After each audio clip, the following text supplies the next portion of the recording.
और मैं ऐसा मानता हूं कि थोड़ा इसको संशोधन कर सकते हैं। प्राणी नहीं, प्राण है ये देश का। और हम ये कहते हैं ना जानवर, जानवर नहीं, जान है इस देश की। भारत को अगर भारत की जान है तो ये गाय है, भारत की प्राण है तो ये गाय है, ये है तो हम हैं। कई बार मैंने लोगों को ये कहते सुना है हम गाय पालते हैं। उनको हाथ जोड़कर कहता हूं कि आप गाय नहीं पालते, गाय आपको पालती है। ये अहंकार मत करिए अपने मन में कि हम गाय पालते हैं। आपके मन में विनम्रता आनी चाहिए कि गाय हमें पालती है। आप क्या पालेंगे जी, वो तो भगवान की है, आपकी हैसियत नहीं उसको पालने की। वो तो भगवान की कोई कृपा हो गई आपके ऊपर जो आपको दे दी उसने। तो ये कृपा आप सब पर हो तो इसके लिए कुछ प्रयास करें। आप बोलेंगे जी क्या करें? सबसे पहला प्रयास कि गाय का कत्ल रुके। गाय का कत्ल रुकने में आप कहेंगे जी हम क्या कर सकते हैं? आप बहुत बड़ा काम कर सकते हैं। वो ये कि आप अपने जीवन में एक संकल्प ले लो कि जी दूध पिएंगे तो गाय का ही पिएंगे।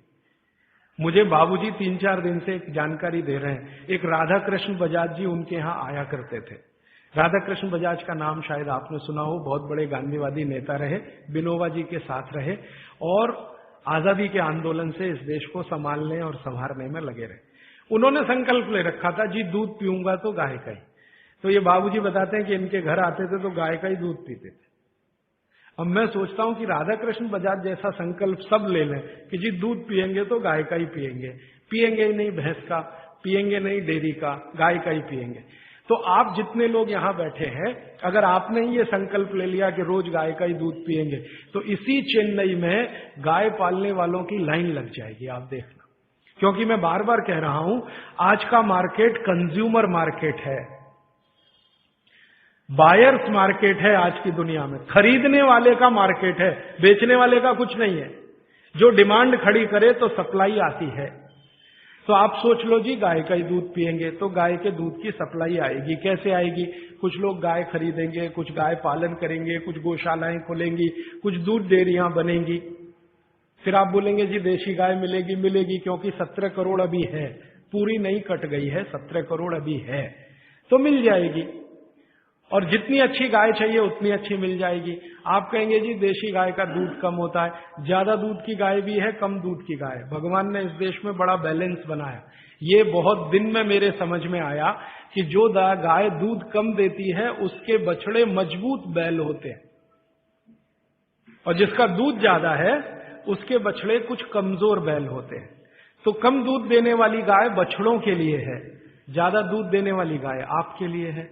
गाय सबको ध्यान रखती है तो आप ज्यादा दूध वाली भी गाय ले सकते हैं। इस देश में ऐसी गाय हैं, आप चलो तो मैं दिखाऊं, जो 65 लीटर दूध देती है एक दिन।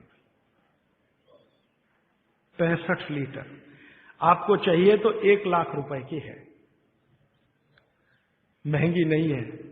5 लाख की गाड़ी खरीद लेते हैं आप, 10 लाख की गाड़ी खरीद लेते हैं। 1 लाख की गाय क्या महंगी है। और वो गाय अगर आ गई तो आप देख के दंग रह जाएंगे। क्योंकि मैंने वो हरियाणा में देखी है, पंजाब में देखी है। 65 लीटर दूध है, एक आदमी निकाल नहीं पाता, 3 लगते हैं निकालने। हाँ, क्योंकि कितना निकालेगा।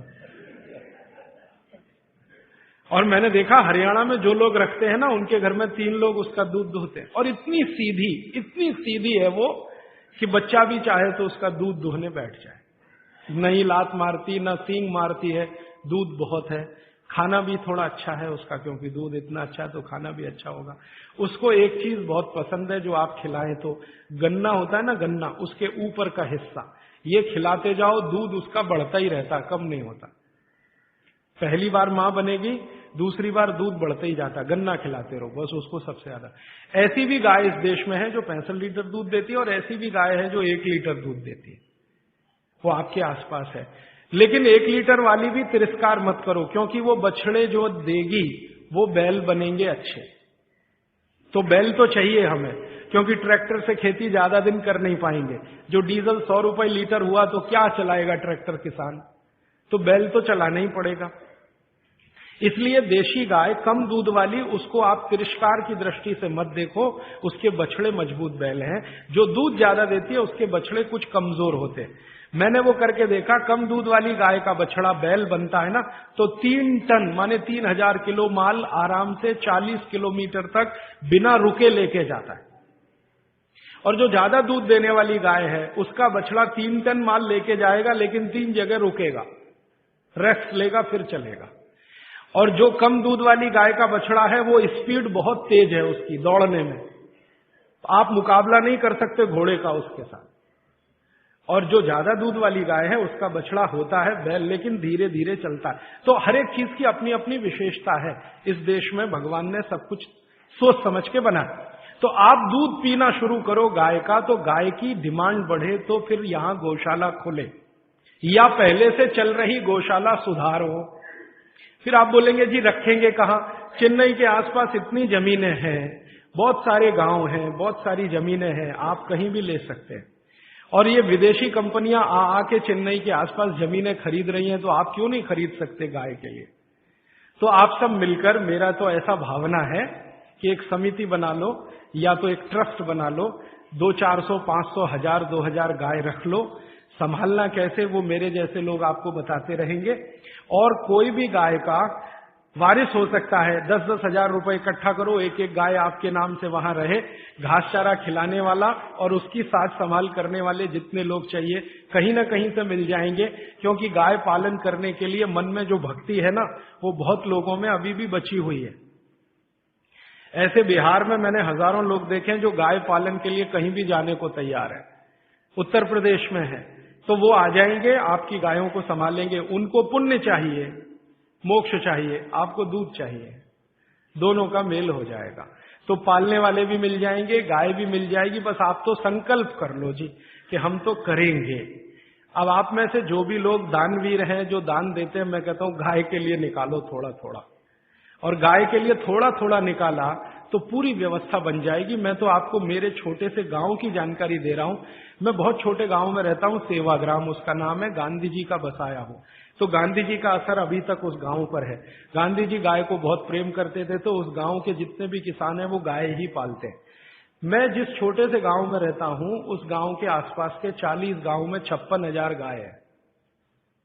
आसपास के 40 गांव में 56,000 गाय। हर दिन 1-1.25 लाख लीटर दूध आता है, और जिसको चाहिए वो चला जाता है। फिर थोड़ा बच जाता है तो उस दूध से बिस्किट बनाते हैं, गाय के दूध का बिस्किट। हमारे यहाँ का खा लें तो आप सारे बिस्किट भूल जाएंगे। फिर वो बच जाता है तो फिर दही बना लेते हैं, दही का मट्ठा, मट्ठे से मक्खन बना लेते हैं, मक्खन से घी भी मिल जाता है। तो घी भी मिलता है वहां पे गाय के दूध का, मक्खन भी मिलता है, मावा मिलता है, मावा माने खोवा, फिर उससे पेड़ा बना लेते हैं, वगैरह वगैरह सब हो रहा है। और जो किसान ये गाय पाल रहे हैं उनके पास जमीन नहीं है ज्यादा, आप ध्यान दो इस बात। किसी के पास 1 एकड़ 2 एकड़, लेकिन सब लखपति है गाय की ताकत से। जमीन ज्यादा नहीं, जितनी है वो गाय के घास चारे के लिए ही पूर्ति है। लेकिन दूध और दूध की दूसरी चीजें जो वो दे रहे हैं, कुछ किसानों को तो ये बात इतनी समझ में आई है कि अब उन्होंने दूध देना बंद किया। वो कहते हैं जी दूध नहीं देंगे, आपको घी चाहिए तो ले लो, घी दे देंगे आपको शुद्ध गाय का, दूध नहीं देंगे। मैंने एक दिन पूछा भैया क्यों? तो उसने कहा ये जो दूध हम दे देते हैं तो हमारे पास कुछ नहीं बचता, जो घी देंगे तो मट्ठा तो बचेगा कम से कम। देखो कितनी इंटेलिजेंसी। वो आदमी यूनिवर्सिटी में नहीं गया, एग्रो इकोनॉमिक्स उसने कभी नहीं पढ़ा। वो कह रहा है कि जो दूध दे दिया तो मेरे पास तो कुछ बचता नहीं है, मैं मट्ठा तो बचा सकता हूं अगर घी दूंगा आपको। मट्ठा मैं पीऊंगा, मेरे बच्चे पिएंगे, बचेगा तो गाय पिएगी, घी आप ले जाओ। तब मुझे समझ में आया कि हमारे देश में कहते थे ना, दूध बेचा नहीं जाता, ऐसा कहते हैं ना पुराने लोग। दूध बेचना पूत बेचने जैसा है, बच्चे को नहीं बेच सकते तो दूध भी नहीं बेच सकते। तो वो शायद कहावत इसलिए बनी होगी कि आप अगर दूध बेचते रहोगे तो कुछ बचेगा नहीं, तो दूध बेचो मत। दूध की बनाओ दही, दही का बनाओ मट्ठा, मट्ठे से निकालो मक्खन, घी बेचो। तो घी बेचो तो भाव भी अच्छा है, 180 रुपए किलो तो हमारे यहां मिलता है, लेकिन वही घी बंबई जाता है तो 500 रुपए किलो बिक जाता है, बेंगलोर चला जाए तो 600 रुपए किलो भाव है, जर्मनी चले जाए तो 4000 रुपए किलो तक भाव मिल जाता है वही घी का। 180 से लेके 4000 रुपए किलो तक का रेट है गाय के देशी घी का। जर्मनी, वहां अमेरिका वगैरह वगैरह, उनको भी चाहिए, मिलता नहीं क्योंकि उनके पास देशी गाय नहीं, जर्सी। तो मेरा मानना है गाय का आप थोड़ा पालन, उसका संरक्षण, संवर्धन शुरू कर दो। गौशाला बनाने का काम अगर यहां हो जाए तो आपकी गौशाला को पैसे की तो जरूरत पड़ेगी नहीं, दान के रूप में मैं आपको विनम्रता से कहता हूं, एक गाय जो दूध देती हो, साल की कमाई उसकी 2 लाख रुपए की है और खाने का खर्चा उसका 20,000 रुपए का है। तो 20,000 का खाना खाएगी, 2 लाख की इनकम है। दूध के रूप में, दही के रूप में, घी के रूप में, मक्खन के रूप में, मूत्र के रूप में और गोबर के रूप में, टोटल इनकम 2 लाख की। और जो बूढ़ी हो गई, दूध देना बंद करे तो भी साल की इनकम 1.25 लाख की है, तो भी खर्चा वही 20,000 का है। तो इनपुट कम है, आउटपुट ज्यादा है। इसलिए गाय का बिजनेस भी आप करें, दूध का, गाय से मतलब दूध का, दही का, मक्खन का, घी का, गोबर का, आप शुरू कर दो। मैं आज बोल रहा हूं, 3 साल बाद सरकार बोलेगी इसी बात को कि गोबर गैस प्लांट लगाओ, जगह जगह सिलेंडर में गैस भरो और गाड़ियां चलाओ। डीजल हम ला नहीं सकते, पेट्रोल ला नहीं सकते, 150 रुपए लीटर है। तो इसलिए ये गोमूत्र से शुरू हुई आपके बीच की बात वहां तक पहुंचती है। और आप दूध पियोगे तो गाय बढ़ेगी, मूत्र का उपयोग करो दवा के लिए तो भी गाय बढ़ेगी, गोबर का उपयोग करो खेत में तो भी गाय बढ़ेगी। ये 3 तरीके से गायों को आप बचा सकते हैं और इनकी संख्या लगातार बढ़ा सकते हैं। यहां पर अपने निरंजन भाई हैं, ये और इनकी पत्नी गाय के सेवा में लगे हुए हैं। आपको कभी गोमूत्र की जरूरत हो तो इनसे ले लेना। अब मैं 5 मिनट में खत्म करता हूं कि गोमूत्र से और क्या क्या कर सकते हैं। हाँ, और क्या क्या। बागवती जी कहते हैं आंख के कोई भी रोग, आंख के सभी रोग कफ के रोग हैं जो आंख में हैं। जैसे मोतियाबिंद हुआ, ये कफ का रोग है। कैटरेक्ट जिसको आप अंग्रेजी में कहते हैं, ग्लूकोमा, ग्लूकोमा एक रोग है ना, काला पानी, काला पानी। रेटिनल डिटैचमेंट एक रोग है जिसका तो दुनिया में कुछ भी इलाज ही नहीं है, रेटिनल डिटैचमेंट का ऑपरेशन भी नहीं है, उसका हो भी तो सक्सेस नहीं है। आप अमेरिका चले जाओ और किसी डॉक्टर को कहो रेटिनल डिटैचमेंट का, तो कहेगा ऑपरेशन कर सकता हूं, गारंटी नहीं है विजन आएगा कि नहीं। तो रेटिनल डिटैचमेंट, ग्लूकोमा, कैटरेक्ट। और आंखों में छोटी मोटी बीमारियां बहुत हैं, आंखें लाल होना, आंखों से पानी निकलना, आंखों में जलन होना। तो छोटी छोटी से लेकर सबसे खराब बीमारी रेटिनल डिटैचमेंट, ये सब गोमूत्र से ठीक होती है, क्योर होती है। शब्द पे ध्यान देना, कंट्रोल नहीं, क्योर होती है, जड़ से खत्म होती है। आप बोलेंगे जी क्या करें? बस इतना ही करना है कि देशी गाय का मूत्र कपड़े से छानकर एक एक बूंद आंख में डालें।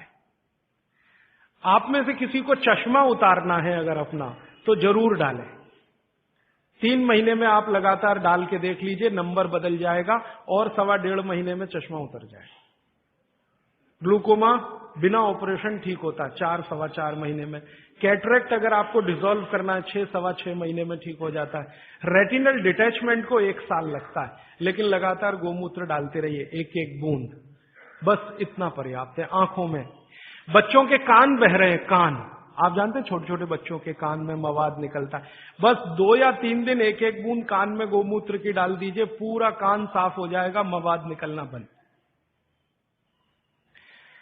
बच्चों की नाक बहुत बहती है, बार बार सर्दी होती है, बार बार जुकाम होता है। बागवती जी कहते हैं कि नाक बह रही हो, सर्दी बहुत हो, जुकाम बहुत हो, तो गोमूत्र तो नहीं कहा उन्होंने, गोघृत कहा। गोघृत माने गाय का घी, एक एक बूंद नाक में डाल दो बच्चों के, सर्दी जुकाम ऐसे गायब होगा जैसे गधे के सिर से सींग। गाय का घी। अच्छा, आपको नींद नहीं आती, अच्छी नींद लेनी है, बढ़िया नींद लेनी है, डीप स्लीप लेनी है, रात को एक एक बूंद गाय का घी नाक में डाल के सो जाओ, बहुत गहरी नींद आएगी। आपको खर्राटे बंद करने हैं। बहुत लोगों को खर्राटे आते हैं रात को सोते समय, सोने वाला तो नहीं जानता, पड़ोसी जानता है कि क्या तकलीफ होती है। तो जिनको भी खर्राटे बहुत आते हैं उनके लिए बहुत अच्छी दवा मैं बता के जा रहा हूं। गाय का घी एक एक बूंद नाक में डाल लो, 3 दिन बाद चौथे दिन से खर्राटे बिल्कुल बंद हो जाए, स्मूथ एकदम आपकी नींद हो जाए। तो गाय के घी का भी उपयोग है औषधि के रूप में, गोमूत्र का। अब आता हूं, बाल झड़ते हैं बहुत सारी बहनें शिकायत करती हैं बाल झड़ रहे, तो गाय के दूध का दही बनाओ। दही को तांबे के बर्तन में रख दो, 5-6 दिन रखा रहने दो, फिर हरा हरा हो जाएगा। फिर उस दही को बालों में लगाओ, 1 घंटे के बाद बाल धो दो शीकाकाई से, शैम्पू से नहीं, शीकाकाई से। हफ्ते में 4 बार कर सकते हैं, और बाल टूटना एक ही हफ्ते में बंद हो जाते। एक ही हफ्ते। कई बहनों ने तो मुझे बताया, राजीव भाई हमने तो एक ही बार किया था, उतने में भी बंद हो गए। अच्छा, भविष्य में बाल ना टूटे, अच्छे रहें, दुरुस्त रहें, तंदुरुस्त रहें, तो महीने में एक बार या नहीं तो महीने में 2 बार गाय के मूत्र से बाल धो लो। बहुत अच्छा कंडीशनर है, नेचुरल ऑर्गेनिक कंडीशनर है गाय का मूत्र। तो जैसे आप कंडीशनर यूज करते हैं ना, उसकी जगह गोमूत्र यूज कैसे करें? गाय के मूत्र में थोड़ा पानी मिला देना और जैसे कंडीशनर यूज करते हैं वैसे कर लेना। और आगे बढ़ता हूं।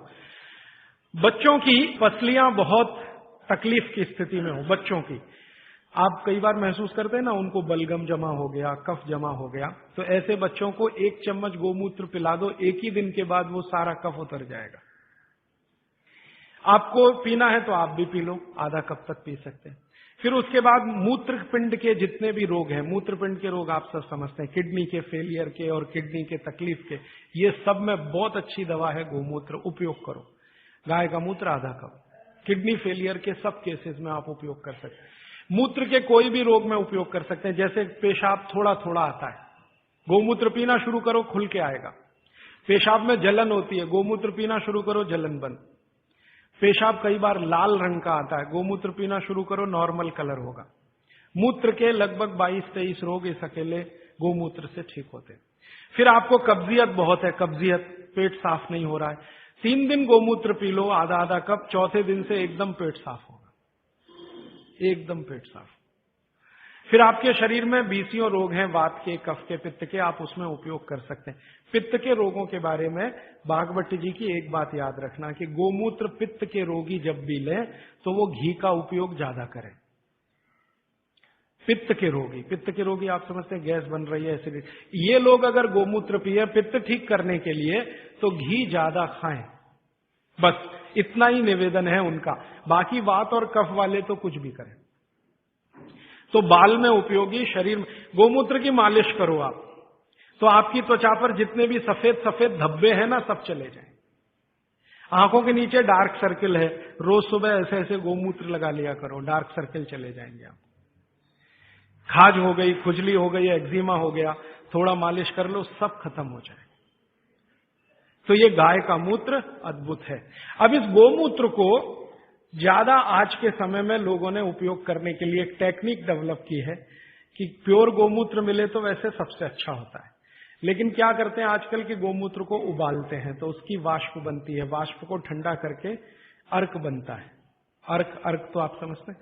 तो गोमूत्र अर्क भी इस्तेमाल हो रहा है, लेकिन मेरा कहना है कि प्योर मिले तो सबसे अच्छा, नहीं मिले तो अर्क ले सकते हैं, नहीं मिले तो, लेकिन अर्क ज्यादा नहीं लेना। अर्क सूक्ष्म मात्रा में ही लेने के लिए भागवत ने नियम दिया है। वो ये कहते हैं कि अर्क अगर लेना है तो 1 चम्मच पर्याप्त है, मूत्र पीना है तो आधा कप पर्याप्त है, अर्क लेना है तो 1 चम्मच पर्याप्त है। तो अर्क भी ले सकते हैं।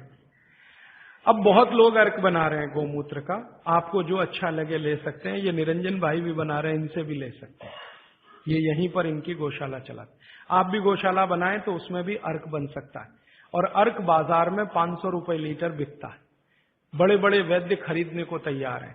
आप खाली गोमूत्र से अर्क ही बनाना शुरू कर दो, एक गाय 2.5 से 3 लीटर मूत्र देती है, और 100 गाय अगर आपके पास हैं तो साल की इनकम 1 करोड़ की आराम से हो जाएगी, अर्क बेच के ही हो जाएगी। अर्क के बाद जो बचता है ना, जिसको हम कचरा समझते हैं, उससे साबुन बनता है, साबुन, और इतना अद्भुत है वो साबुन कि शरीर के त्वचा रोग खत्म कर देता है। अर्क निकालने के बाद जो बचता है उससे शैम्पू भी बनता है, साबुन भी बनता है, वॉशिंग पाउडर भी बनता है। आपका फर्श साफ करने के लिए वो जो आप फिनाइल वगैरह इस्तेमाल करते हैं ना, ये गोमूत्र अर्क का भी बनता है, फिनाइल। गाय के गोबर से टाइल्स बनना शुरू हो गए इस देश में, टाइल्स समझते हैं, जो छत में लगाते हैं, और वो लगा दो तो टेम्परेचर 5 डिग्री कम कर देता है, टेम्परेचर 5 डिग्री कम कर दे।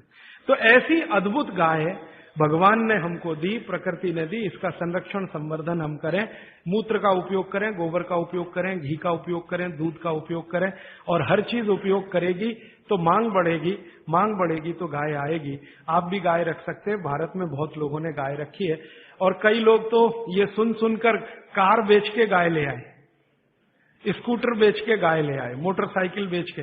क्योंकि वो कहते राजीव भाई आप ही बोलते हो 10 साल के बाद मिलेगा कि नहीं डीजल पेट्रोल, भरोसा नहीं, फिर ये कार करेगी क्या, बैलगाड़ी में लगा के ले जाना पड़ेगा। तो पहले ही गाय ले आओ तो गोबर गैस तो मिल जाएगी, गैस मिल जाएगी तो डीजल ना मिले तो भी कार चल जाएगी, पेट्रोल ना मिले तो भी कार। तो ये सब मैंने आज आपको कहा। भागवत चिकित्सा का एक पूरा चैप्टर इस पर है, गोमूत्र पर। मैंने उसके कुछ सूत्र आपको बताए। आप आज से ही इनका पालन करें अपने जीवन में और सुखी रहें, निरोगी बनाएं। ये जितनी भी बातें मैंने कही हैं ये किताबों में है। गोमूत्र चिकित्सा पर विशेष किताब हमने बनाई है, उसमें भागवत के 64 सूत्र हैं। सब तो नहीं लिए, 64 सूत्र हैं, वो आप चाहें तो ले जा सकते हैं। और वो पुस्तक पर मेरा कॉपीराइट नहीं है, सबको कॉपी करने का राइट है। आप क्या करें, उस पुस्तक को अपने नाम से छपा लें, हमारा नाम निकाल के अपना लिख लें, तो मैं कभी मुकदमा करने नहीं आऊंगा। क्योंकि मैं मानता हूं ये बात जल्दी से जल्दी ज्यादा से ज्यादा लोगों तक पहुंचे।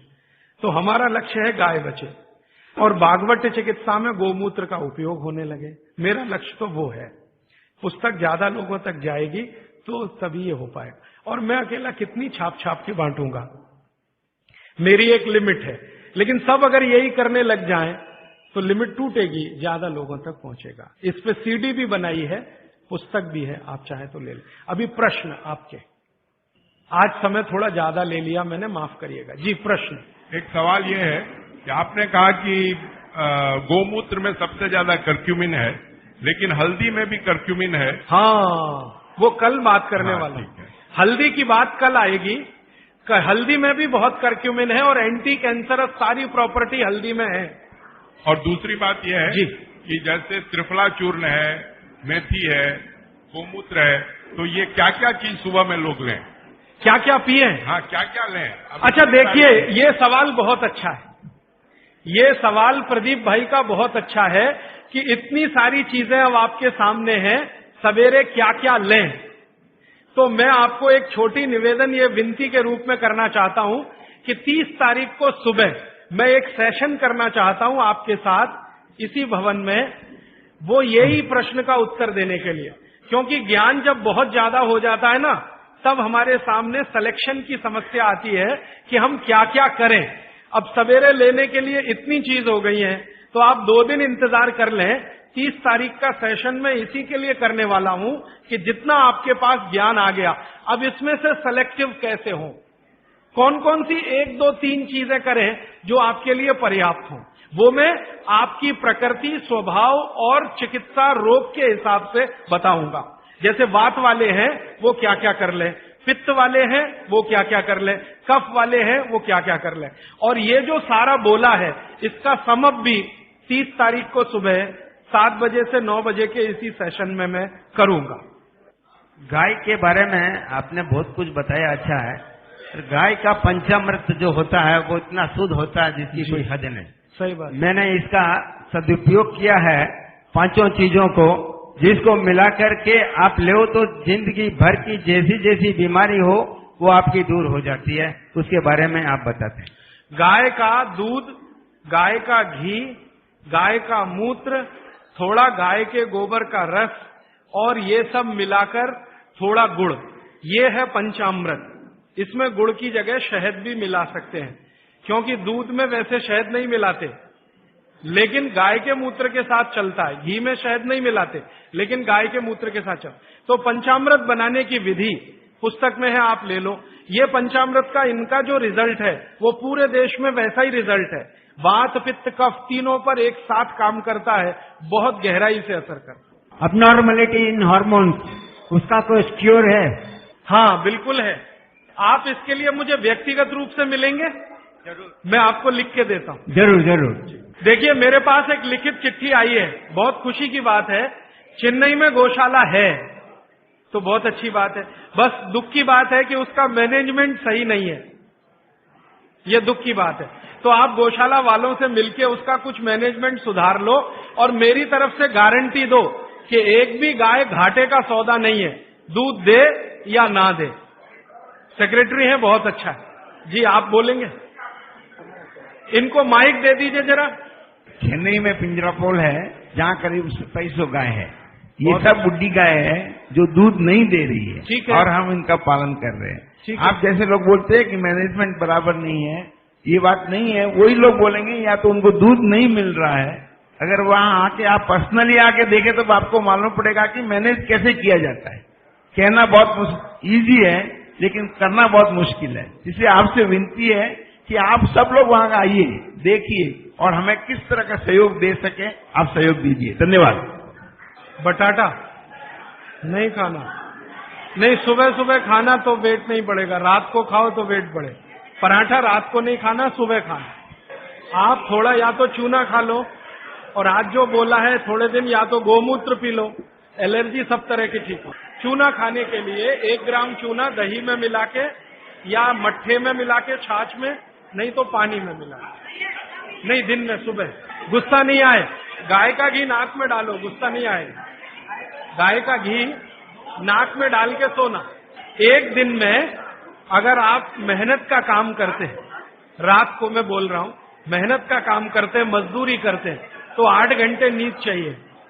मेहनत करते 8 घंटे, और अगर मेहनत नहीं करते सिर्फ बैठने का काम है तो 6.5 घंटे, 6 से 6.5 घंटे। गोबर गैस, गाय की गौशाला जो होती है ना, जहां गोबर है वहीं पर ये गोबर गैस बनती है और वहीं से सिलेंडर में भर के हम सबको दे सकते हैं।